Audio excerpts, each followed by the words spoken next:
What is going on, people of the extranet? Tyler here with Random Automotive. Today I want to take you back in time. Well, not too far back in time, but 2005.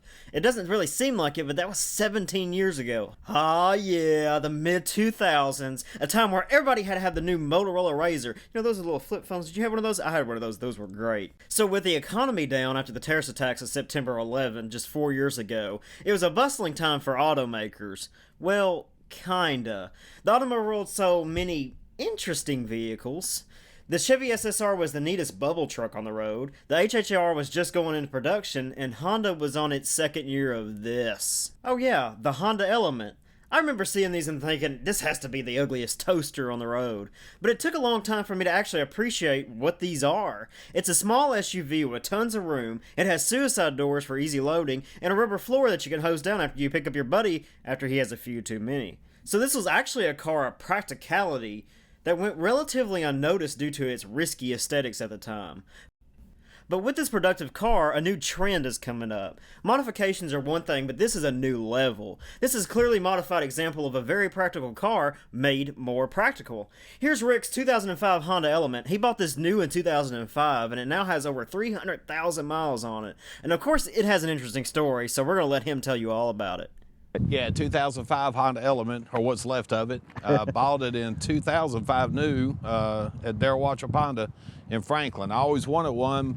They came out with the Element in 2003. And I loved the look, and my wife hated it. So fast forward to 2020, I was on a Reddit subreddit called Awesome Car Mods, and I had seen something similar a guy up in Pennsylvania had done to an Element.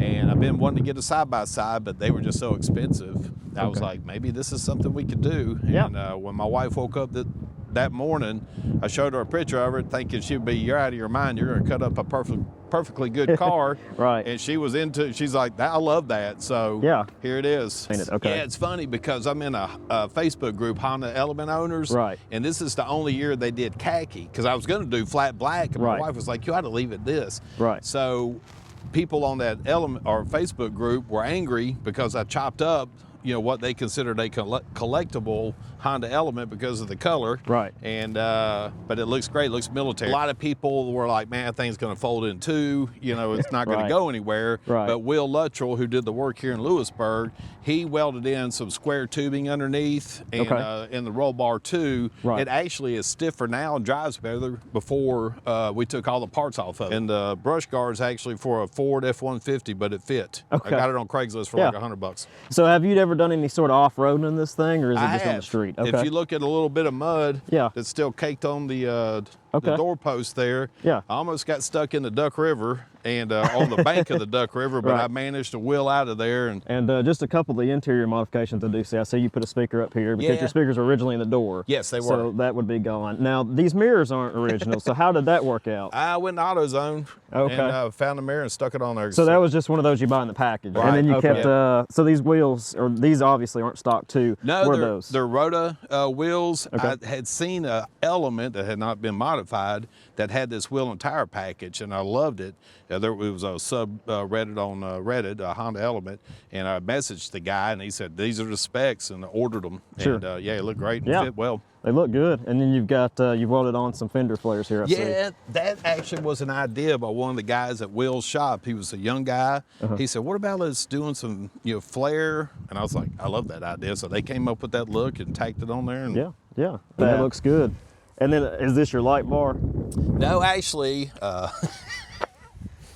so for when I was driving this thing in Nashville, people are horrible for pulling in front of you, walking in front of you. I got you. So I bought a little horn. Oh, yeah. Nice. I'm sure that's probably worked a couple of times too. It has. It'll scare the crap out of people. And so there's the prime example of making a practical car more practical. If you like this video, guys, be sure to give it a thumbs up and subscribe to the channel. It does help a lot, and we have a lot more exciting content to come. So until next time, we'll catch you in the next one.